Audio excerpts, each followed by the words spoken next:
Yeah, I'd like to start this way, and I'm blaming this on Brandon Vickery because he keeps writing about the fact that we have so many damn close games, 32 out of 44 or what have you. If you look at my picture from the day that I got here to what I look like now, hey, you see this? That's what those games do to me. And so I'm more than happy winning the game by a couple touchdowns.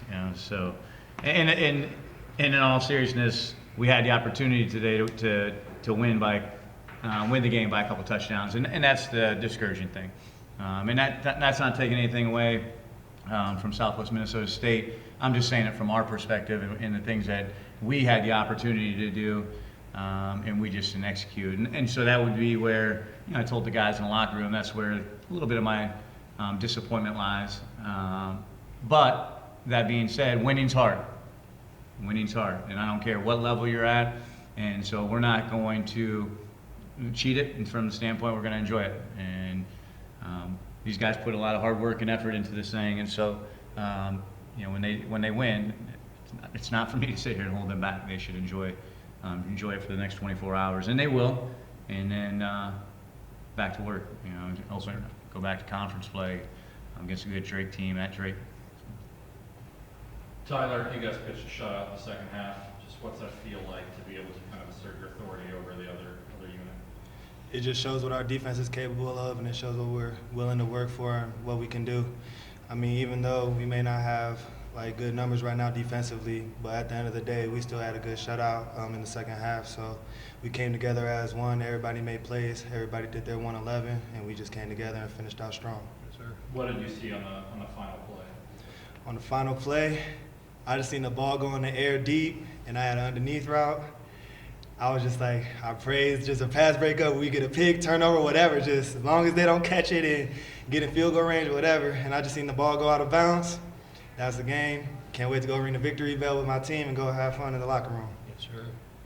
Mo, it's hot out there. It's like you're in the 58th minute of the game, and I think you have tackles on 3 straight plays. You stop them for a yard on 1st and 10 to kind of set up the chain of events in those last couple of plays. Just how deep did you have to dig in this game? Yeah, super deep. At that point, I wasn't even playing for myself. I was playing for the team. You got to go out there and remember what you're doing it for, why you're doing it for. Even if you are tired, you got to know it's the bigger picture ahead of you. And that's what I did. Just made the play. Landon, are these the kind of plays you expected when you brought these 2 guys in this year? Well, that's what I was going to say. I was going to interrupt you in terms of just the ability to find really good people and good players. And when we recruited them, we had a very strong idea that they would be very good players for us, and haven't disappointed. But the reality is what they do in the locker room, and obviously, speak in terms of how they talk about their teammates and the programs speaks volumes. And this isn't just in front of the camera. This is how they do it each and every day. And so they've helped us tremendously on the field, but just as much on it as off. And so we lean heavily on them. Mikey, what's your 40-yard dash time? I don't know. I need to get it retimed though. Everyone thinks I'm a little slower than that. What did you see? Was that the design? Yeah, no, it was just a design QB draw. We worked on it multiple times throughout the week, and then I got a good block from the running back, and then just raced to the end zone.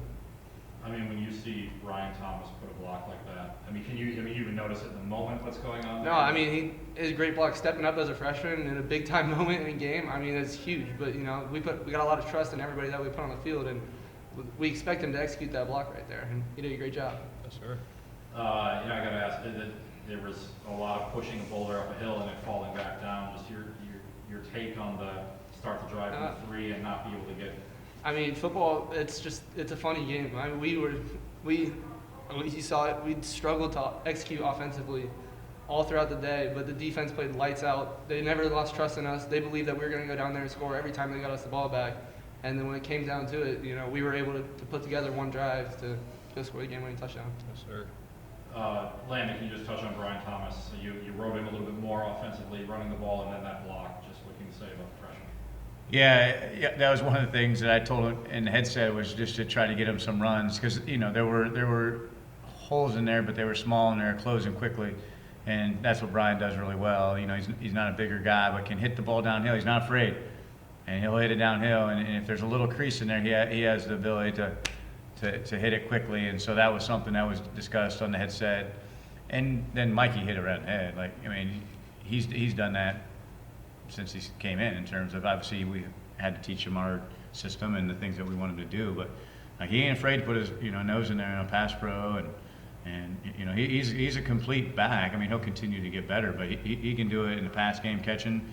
He can block and he can run it. Future, bright future. So.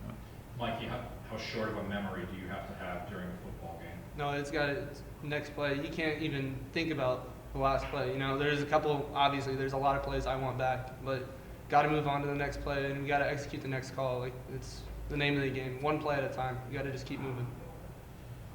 Landon, you have played against a FCS scholarship team, an FCS non-scholarship team, a Division II team, and an NAIA team in your first 4 games. I'm imagining the answer is it doesn't matter. You're going to strap it up against whoever you play, but how many different kind of looks of opposition have you seen here in the first 4 games? Do you think about it that way at all? No, I guess from our perspective, you may ask these guys from what we do. I don't turn on the film and evaluate the opponent, and then we be honest with ourselves in terms of what we see. Hey, here's the areas that our opponent's good. Here's where they excel, and here's where we're going to have to be good. And so I don't know if it's.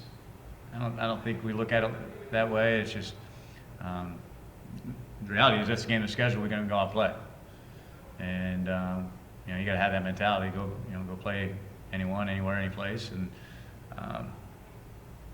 that being said, obviously good football teams that we've played, and got an opportunity to get a win today, so it's good. Tyler, you guys are going back into conference play. Just what did you take from last week about your first PFL game, and how can you build on that going forward? Every week I tell my guys, or I tell the team, I just say, want to know every weekend, it doesn't matter who we go up against. I mean, yeah, I'm coming into a new league, a new conference and everything, but at the end of the day, football is football. So we're still going to go out there, we're still going to play, whether it's a conference game or non-conference. Still got to compete and still got to come out with the win at the end. And Tyler, you mentioned this a little bit earlier, but what was it like ringing the victory bell for the first time? It was a great feeling. Ever since I walked here on campus, since I had my visit, the first thing I looked at was the victory bell. And I know you can only ring it when you win. So as soon as we got that win, sprinted straight there till everybody moved just so I could ring it. And then I wanted to look for Coach Fox just to congratulate him too, because this is mine and his first win. Obviously, our team first win too, because that's what's important the most, the team, for sure. I was pouting around, sorry. Mo, did you make a sprint for the victory bell as well? Not gonna lie, I did not. I was so tired from just running all day. But I definitely hit the bell. As soon as I got my opportunity, I ran it as hard as I could.